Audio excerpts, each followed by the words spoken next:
Welcome back, everybody. Today we're going to go over Toshi, some bullish developments, touch on Moto because there's been some genuinely huge movement there, and then zoom out and talk about the broader market as a whole. And I want to be very clear from the start. This video is not about injecting hopium. It's not about telling you everything is fine when it's not, and it's definitely not about selling you. I'm here to give you a fair, honest, and unbiased assessment of what's happening, good, bad, and ugly, so you can make your own informed decisions. Some of you are feeling confident right now. Some of you are frustrated. Some of you are questioning positions you've held for over a year. All of that is normal, but emotion without context is how people get shaken out at the worst possible time. So let's add context. Understanding the bigger picture. This is where most people go wrong. Before we talk about any individual coin, Toshi, Moto, or anything else, we need to talk about how crypto actually works in the real world. Because here's the first uncomfortable truth. Crypto is still a very small asset class. Even today, yes, it's grown. Yes, institutions are involved. Yes, Bitcoin ETFs exist. But relative to traditional markets, crypto is still tiny. And because it's small, it is reactive. That means crypto doesn't exist in a vacuum. It does not move independently just because a community is strong or because a project is building. Crypto is heavily influenced by Bitcoin dominance and price action. Gold, the stock market, especially tech, bond yields and interest rates, liquidity conditions, political and geopolitical events, macro narratives around risk on versus risk off. This is why you'll sometimes see amazing crypto news, yet prices go down, terrible sentiment, yet prices suddenly explode upward. It's not random. It's macro. If you want to understand whether crypto is likely to pump or dump in a given week, you must look outside of crypto, why Bitcoin matters more than anything else. Let's talk about Bitcoin for a second. Bitcoin is not just another coin. It is the liquidity engine of crypto. When Bitcoin runs hard, capital eventually flows downstream Bitcoin. ETH, large caps, mid caps, memes. When Bitcoin cools off or retraces, that liquidity reverses. And what happened recently? Bitcoin ran hard, fast, aggressive, extended. That kind of move almost always leads to a retracement or consolidation. Not because the bull market is over, not because everything is broken, but because markets breathe. If you don't expect pullbacks after vertical moves, you're setting yourself up for emotional decision-making. Macro and political pressure.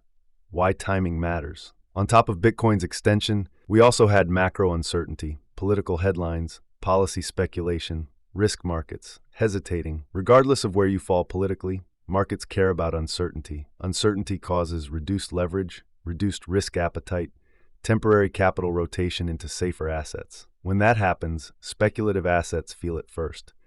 And what is more speculative than meme coins transition into Toshi price action? So with all of that said, let's talk specifically about Toshi.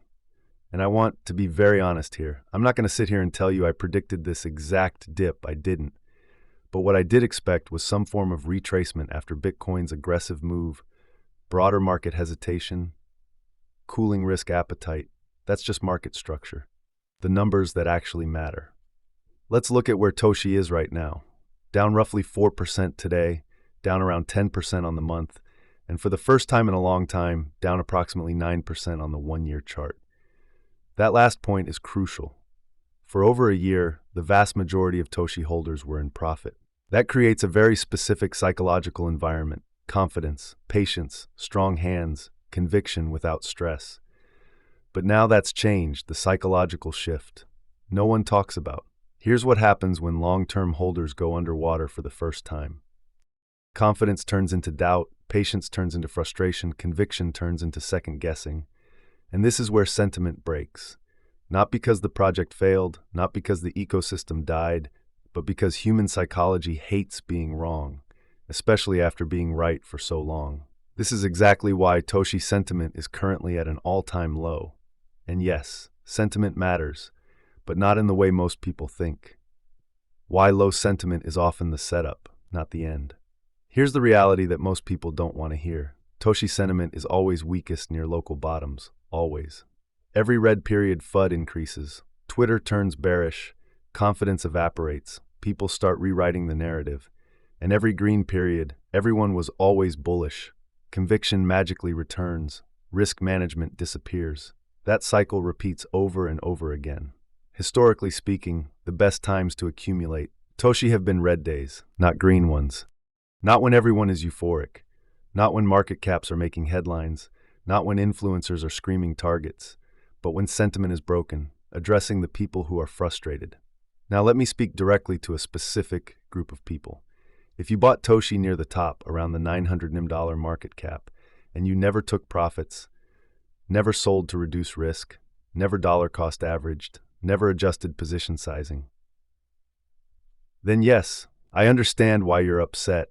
Anyone would be, but this part is important. That is not a Toshi problem. That is a risk management problem. Markets don't move in straight lines. Even the best projects retrace. Even the strongest narratives cool off. If your strategy depends on number only go up, eventually the market will humble you. That's not an insult. That's experience. Dollar cost averaging, the tool most people ignore. This brings us to one of the most important concepts in all of investing, dollar cost averaging. DCA is not sexy. It doesn't make for viral tweets. It doesn't feel exciting, but it works. In my opinion, Toshi is in a reset phase, not a death spiral, not a failure, a reset. This is where excess leverage gets flushed, weak conviction exits, long-term positioning begins. This is a DCA zone, not a panic zone. If you believe in the project long-term, these are the moments where average costs are built.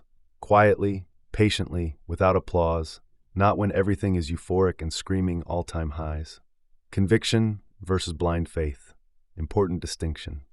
Let me be clear about something. Conviction does not mean ignoring reality. Conviction does not mean refusing to reassess. Conviction does not mean all in, no matter what. Real conviction is understanding volatility, managing risk, staying rational when emotions spike.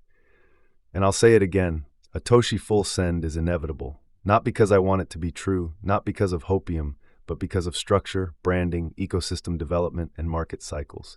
Timing is the only variable. Community strength, why this still matters. Now, let's talk about the Toshi community. Because despite everything, despite price action, despite sentiment, despite frustration, the community is still here, still building, still engaging, still holding. Yes, they drop new wallpapers. Is that what people want right now? Probably not. But surface-level optics don't tell the full story, the accumulation nobody sees. Here's what actually matters. Someone, absolute stud by the way, just accumulated 30+ million Moto at an extremely attractive price. That is not retail panic behavior. That is not emotional buying. That is strategic accumulation. And it proves a very important point. There is smart money waiting in the wings that most people never see until it's too late. By the time it's obvious, the opportunity is gone. Transition into Moto. So let's talk about Moto, because this deserves attention. Moto is now sitting around a $518 market cap, and it's up roughly 2.5x in a single day. That's not noise. That's not random. That's capital moving with intention. Why Moto matters to Toshi? Moto isn't just pumping in isolation. It is part of a broader ecosystem forming around Toshi. And this is where a lot of meme coin investors get things wrong. They focus on one-off launches, short-type isolated pumps, but the projects that last, the ones that really explode, they build ecosystems, Moto, Yuki, other integrations, builders actually shipping. This is the kind of activity that doesn't always reflect immediately in price, but compounds over time. Builders vs promoters, the Moto team, and honestly Yuki as well, have been grinding. Not just tweeting, not just hyping, but actually trying to build something legitimate within the Toshi ecosystem. And that matters more than people realize. Hype fades, ecosystems endure. What to watch from here, zooming back out. So what should we be watching this week? A lot of people are betting on the Toshi ecosystem, and for good reason. In my opinion, Toshi still checks a lot of boxes. Best meme coin on base. Best cat coin, in my view. Strong branding, recognizable identity, growing ecosystem, massive upside if sentiment flips.